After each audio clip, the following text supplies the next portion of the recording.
My name is Olivia, and at 58, life delivered an unforeseen challenge that caught me completely off guard.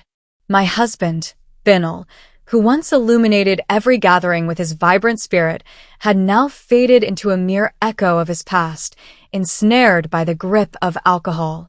The man who once filled our home with his vibrant energy now lingered in the shadows of the living room, a bottle clutched in his hand.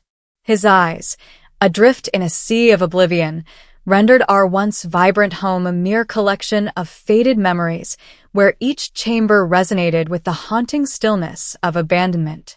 Rock and Ross, Betrayal's closest companions, had unexpectedly taken on the role of my protectors. Rock, bearing the marks of hard work on his calloused hands and possessing an innate mechanical intuition, exuded a rugged charm that was impossible to overlook. Ross, in contrast, wore an effortless smile, his very presence a balm to the tension that had woven itself into the fabric of our daily existence. Their presence was no longer solely about the camaraderie they had once enjoyed with Betrayal. Now it was laced with a palpable concern for my well-being. The car, a vintage Ford that Betrayal and I had acquired during our more prosperous times, had chosen this very day to surrender to its fate. With Betrayal unable to assist, I found myself gazing at the inert machine, feeling as isolated as it appeared. It was then that Rock and Ross made their entrance, armed with their tools, prepared to restore what Betrayal had been unable to revive. As I observed them, a tumultuous blend of gratitude and frustration coursed through me, thankfulness for their assistance and compassion, yet a deep-seated frustration with the circumstances, with Betrayal's decline, with the life we once cherished slipping away like grains of sand. The sun sank beneath the horizon, casting elongated shadows across the landscape. Rock brushed the sweat from his brow with the back of his hand, smudging a streak of grease across his forehead. "Almost there, Olivia," he exclaimed, his voice tinged with a sense of victory. Ross, with his unwavering optimism, offered me a thumbs up from beneath the car. A wave of emotion washed over me as I observed them, an intimacy woven into their labor, a closeness that had once belonged to Betrayal. It transcended the mere act of repairing the car. It was about mending something within me, within us, that had remained fractured for far too long. As they toiled away, my mind wandered into the realm of contemplation, pondering the future and the inevitable moment when the car would be repaired. I offered them cold beers, attempting to convey my gratitude in subtle gestures. As they finished, a wave of despair washed over me. I had no money to settle the bill. The weight of my predicament pressed down, not merely from the financial burden, but from the stark awareness of how far we had descended. Rock, his hands still damp from work, cast a gentle smile my way. "Don't worry about it, Olivia. We're here for you," he reassured me. Ross nodded in agreement, his eyes shimmering with a warmth that eased my solitude. Yet, I couldn't help but wonder what price their kindness might exact. The thought lingered as I stood there, observing them gather their tools. The car repair had consumed the better part of the afternoon, and now, with the sun dipping low and casting elongated shadows across the yard, I was enveloped in a blend of relief and anxiety. Their assistance had been indispensable, yet the unvoiced debt loomed like a shadow over our friendship. Rock's rugged charm, his calloused hands familiar with every inch of an engine, had always brought a sense of comfort.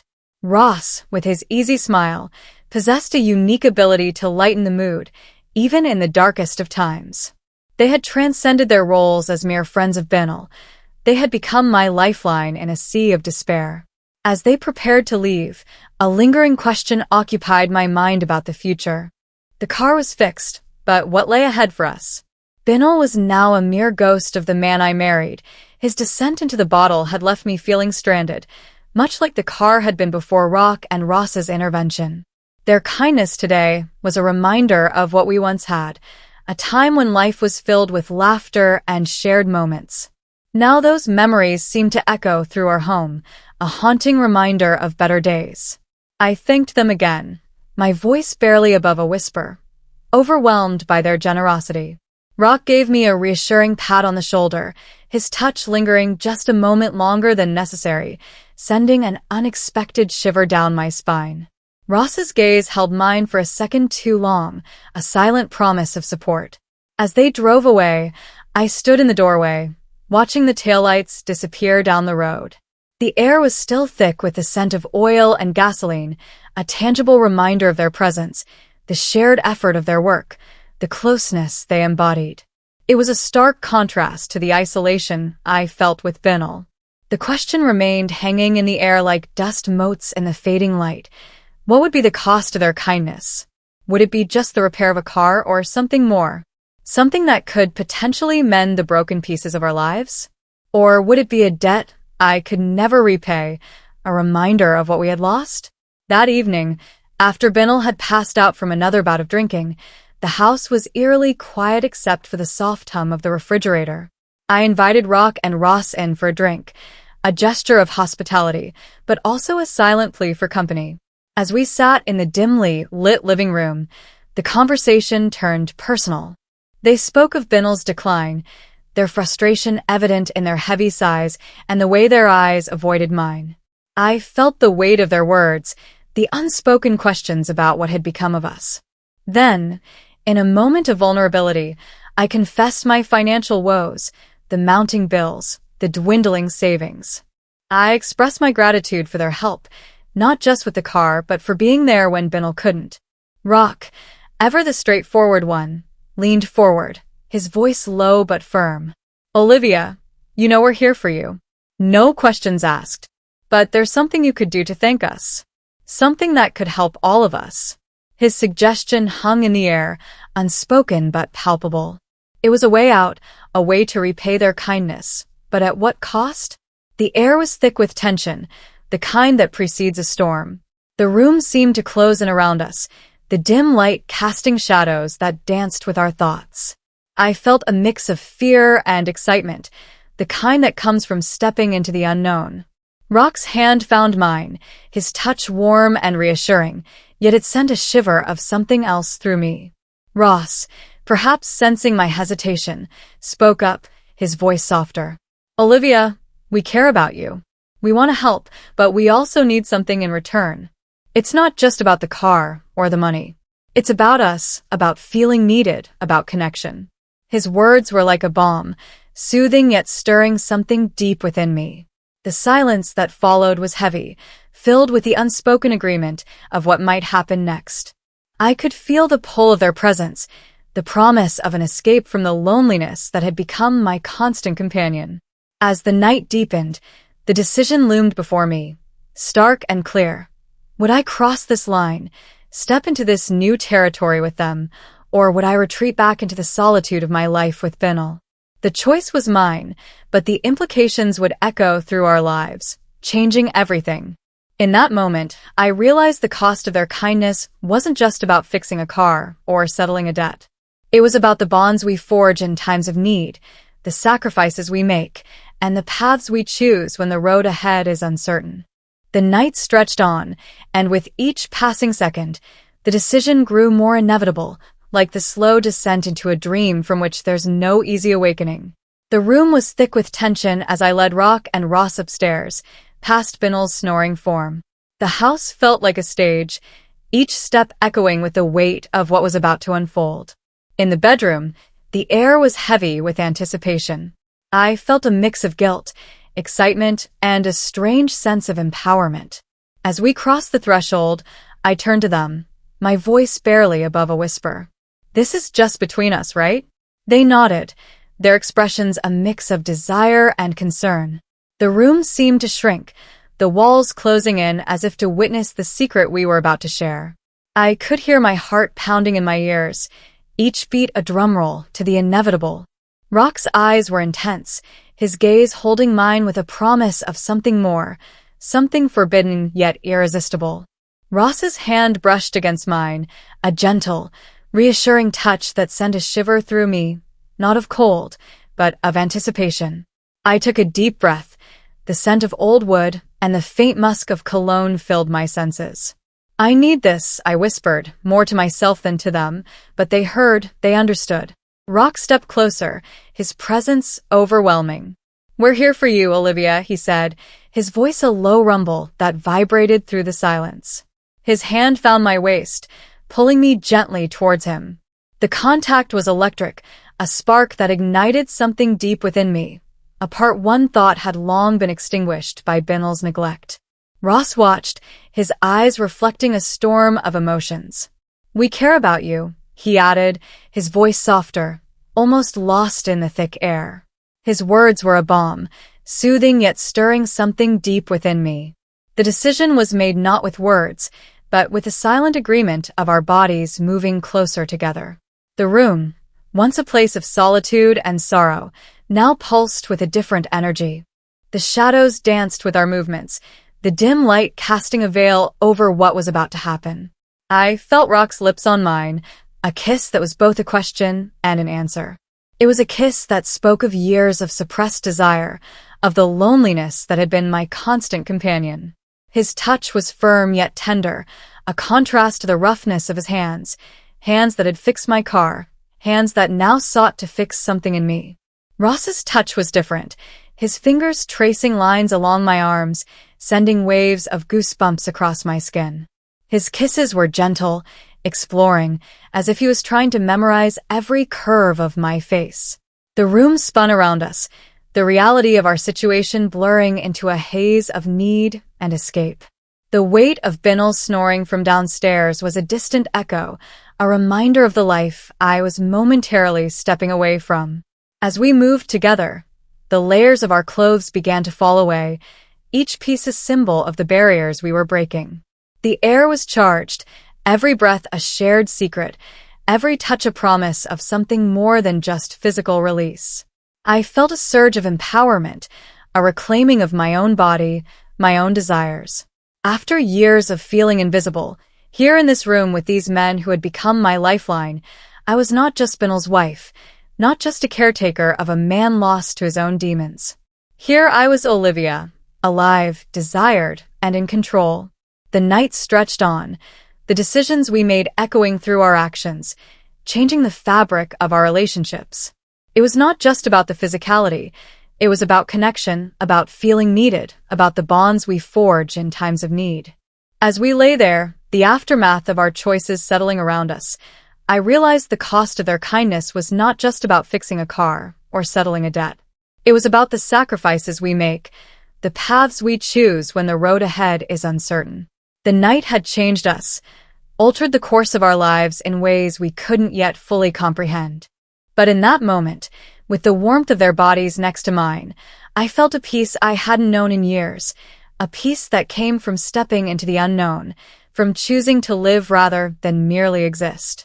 The night unfolded in a blur of emotions and sensations. It was an act of rebellion against my life's constraints, a reclaiming of control, albeit in a morally ambiguous way. The physical connection was intense, but it was the emotional release that was most profound. For those hours, I wasn't just Binal's neglected wife. I was desired, appreciated, and in control. Rock's touch was like a spark in the darkness, igniting a fire within me that I thought had long been extinguished. His hands, rough from years of working on engines, now explored my skin with a tenderness that contrasted sharply with their usual roughness. Ross's approach was different, his touch gentle, almost reverent, as if he was afraid I might break. His kisses were soft, exploring, mapping out the contours of my face with a care that made my heart ache. The room seemed to pulse with our shared breaths, the air thick with the scent of our desires. It was a dance of shadows and light where every movement was both a promise and a confession. We moved together, not just in physicality, but in a shared understanding of our needs, our loneliness, our yearning for connection. As the night wore on, the layers of our clothes fell away, symbolizing the barriers we were breaking down. Each piece discarded was like shedding the weight of my past, the years of feeling invisible, unappreciated. Here in this room with these men who had become my unexpected saviors, I was not just Olivia, the caretaker of a man lost to his own demons. Here I was alive, vibrant, and in command of my own narrative. The intimacy was not just about the physical closeness, it was about feeling seen, about the warmth of being needed, about forging bonds in the crucible of our mutual desperation. The act itself was a whirlwind, a storm of sensations that left me breathless, a storm that was both liberating and terrifying in its intensity. Morning came too soon, with the harsh light of day revealing the reality of what had transpired. Rock and Ross left quietly, leaving me with a mix of relief and dread. The silence of the house was deafening now, the absence of their presence palpable. I stood at the window, watching their car disappear down the road, the dust settling behind them like the aftermath of our night together. The question of how this secret would change the dynamics of our lives hung heavy in the air. Would it be a one-time escape, a moment of madness that we would all agree to forget? Or would it be the beginning of something new, something that could either mend or further fracture the fragile threads of our relationships? I felt a pang of guilt as I looked at Binnell, still asleep, unaware of the storm that had passed through his home. But beneath the guilt was a burgeoning sense of empowerment. I had made a choice to reclaim something for myself, to step out of the shadows of neglect and into a space where I was the protagonist of my own story. The cost of their kindness was now clear. It wasn't just about fixing a car or settling a debt. It was about the bonds we forge, the sacrifices we make, and the paths we choose when the road ahead is uncertain. The night had changed us, altered the course of our lives in ways we couldn't yet fully comprehend. But in that moment, with the echoes of our shared intimacy still lingering, I felt a peace I hadn't known in years. A peace that came from stepping into the unknown, from choosing to live rather than merely exist. Years have passed since that night, a night that changed the fabric of our lives in ways none of us could have predicted. Binnell's condition worsened over time, his health deteriorating until he passed away. It was a somber time, filled with reflections on what had been and what could have been. Now at 75, I look back on that night with a complex mix of regret and understanding. Rock and Ross, now older and grayer, still visit occasionally. They come with their tools not just to fix my car, but to share a piece of our past, to keep the memory of Binnell alive in the only way they know how. Their visits are no longer about the physical closeness we once shared. Instead, they've evolved into something unspoken but deeply understood. In the quiet of my home, we sit with our drinks, the warmth of the fire casting long shadows across the room. The laughter that once filled these walls has been replaced by a more subdued camaraderie. We talk about the old days, about Binnell, about the life we all once knew. There's a comfort in this, in knowing that someone else remembers those times, someone else understands the weight of the past. Our relationship has transcended the physical. It's about companionship now, about the shared history that binds us. When Rock fixes something around the house or Ross brings over a new book he thinks I might like, there's an unspoken acknowledgement of our past, a silent agreement that what happened was a moment out of time, a chapter closed but not forgotten. The significance of this ongoing relationship in the twilight of our lives is profound. It's a testament to the resilience of human connection, to the idea that relationships can evolve, heal, and grow beyond their initial form.